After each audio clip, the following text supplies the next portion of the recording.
দুদিন পরেই আমার দোকানের পুজো আছে।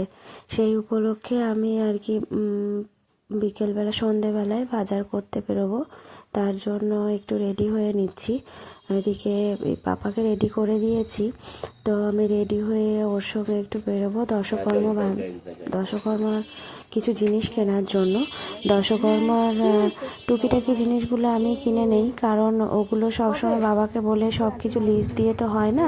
তো কিছু কিছু জিনিস কিনে মানে নিজে কিনে আনলে সেটা অনেক বেটার হয়। সেই জন্য আমি দশকর্মা ভাণ্ডার গেছিলাম পুজোর সামগ্রী কেনার জন্য। ওখানে আমার একটা বান্ধবী ছিল, তার মাকে দেখতে পাচ্ছেন আপনারা। তো ওর শুনলাম নাকি কাকু, মানে বান্ধবীর আমার যে ফ্রেন্ডের বাবা নাকি গত হয়েছে, এই 9 দিন হলো। শুনে খুব খারাপই লাগলো। দিয়ে আমি চটপট সেরে চলে এলাম। পরের দিন এই যে বেরোনোর একটা ফল হচ্ছে এই শ্যাম্পুটা আমি কিনে নিয়ে এসেছি বরের পকেট ফাঁকিয়ে।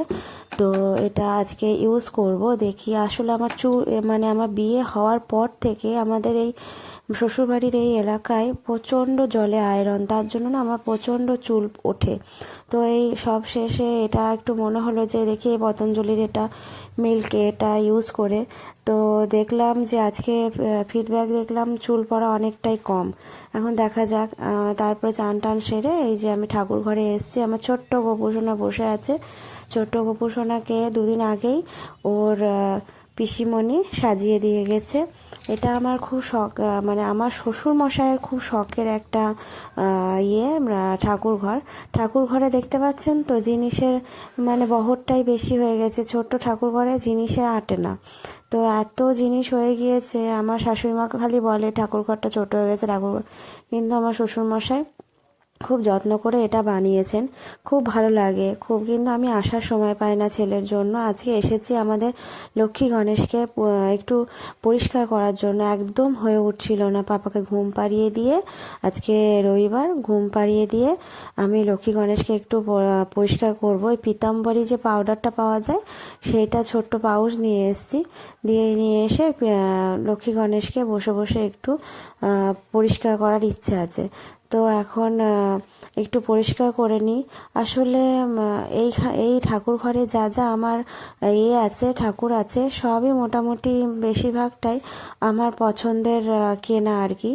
তো এই লক্ষ্মী গণেশটাও আমার খুব পছন্দের, কিন্তু দীর্ঘদিন ওই ধূপের ধোঁয়ায় শুনেছি কালো হয়ে যায়। সত্যি কথাই ধূপের ধোঁয়ায় রূপোর যে গলার হার বলুন, কানের সব কিছু কালো হয়ে যায়। তো লক্ষ্মী গণেশটাও খুব কালো হয়ে গিয়েছিল, তাই পরিষ্কার একদমই হচ্ছিল না। আজকে সেই সময় পেয়ে তাকে পরিষ্কার করার চেষ্টা করা হচ্ছে। পীতাম্বরী পাউডারটা সত্যি এত ভালো, অল্প একটু দিলেই পরিষ্কার হয়ে যাচ্ছে। একটু জল দিয়ে করলেই ডললেই পরিষ্কার হয়ে যাচ্ছে। আসলে ঠাকুর তো গায়ে তেঁতুল দিলে জ্বলবে, সেই জন্যেই মানে আমায় এটা মানি আর কি। তো সেই জন্যে ঠাকুরের বিগ্রহতে যদি তেঁতুল দিয়ে ঘষি তাহলে গা জ্বলতে পারে, সেই জন্যে পীতাম্বরী পাউডারটা আনা। কালকে দশকর্মার করতে গেছিলাম, তো বাসনপত্রের দোকানে ঢুকে পীতাম্বরী পাউডারটা মনে পড়লো, চোখের সামনে দেখতে পেলাম, তো নিয়ে চলে এলাম। যেমন নিয়ে আসা সেরকমই কাজ। এটুকু না করলে আমার তখন মানে মনের শান্তি হবে না। আর আমি কোনো কাজ একবার যদি ভাবি, আর সেটা যতক্ষণে না হবে আমার কিছুতেই তিষ্টবে না কোনো কিছু। তো আস্তে আস্তে দুজনকেই পরিষ্কার করে নেব। পরিষ্কার করার পর আমার শাশুড়ি মা এসে জিজ্ঞাসা করছে যে কেমন হয়েছে। শাশুড়ি মা দেখে অবাক যে এত সুন্দর, এত চকচকে হয়ে গেছে। যারা ইউজ করো তারা অবশ্যই জানবে, আর যারা ইউজ করো না, যারা নতুন, তারা একবার ওই কাঁসা পিতলের দোকানে গিয়ে একটু খোঁজ নেবে, দেখবে এই পীতাম্বরী পাউডার পাওয়া যায়। এখন টিভিতেও আগে অ্যাড দিত, তো আমার মা খুব ইউজ করে এটা। যদি কাঁসা পিতলের বাটি থালা এগুলো দিয়ে মাজা হয়, এটা দিয়ে মাজা হয় না, তাহলে একদম ঝকঝক করে, মানে তেঁতুলের মতো অত ডলতে হয় না। এটাতে একদম মানে ঝট করে কাজ হয়ে যায়। তো এইসবই করছি। একটু গঙ্গা জল, আমাদের এখানে পাশেই তো গঙ্গা, তাই সবই গঙ্গা জলে হয়। আমি শুনেছি নাকি এখানে আগে উপোস কাপাস করলেও এখন তো অত মানা হয় না। ঠাকুমার সময় মানে আমার যে শাশুড়ির শাশুড়ি, তো তার সময় নাকি উপোস করলে গঙ্গা জলের চা, গঙ্গা জলের শরবত খাওয়া হতো। আমার শুনলে খুব হাসি পায় যে এখানে গঙ্গা কাছে বলে পারলে পরে এরা গঙ্গা দিয়ে পুরো গোটা বাড়ি ঘর ঘর মুছে নেয়। তো আর আমি এখন সব উঠে গেছে, এখন ঠাকুমা তো গত হয়েছেন অনেক বছর, তো সেই জন্য ওসব উঠে গিয়েছে। এখন জেঠিমণি বলে, জেঠিমণি বাড়ির বড়, তো জেঠিমণি বলে যে আমি অত পারি না বাবা।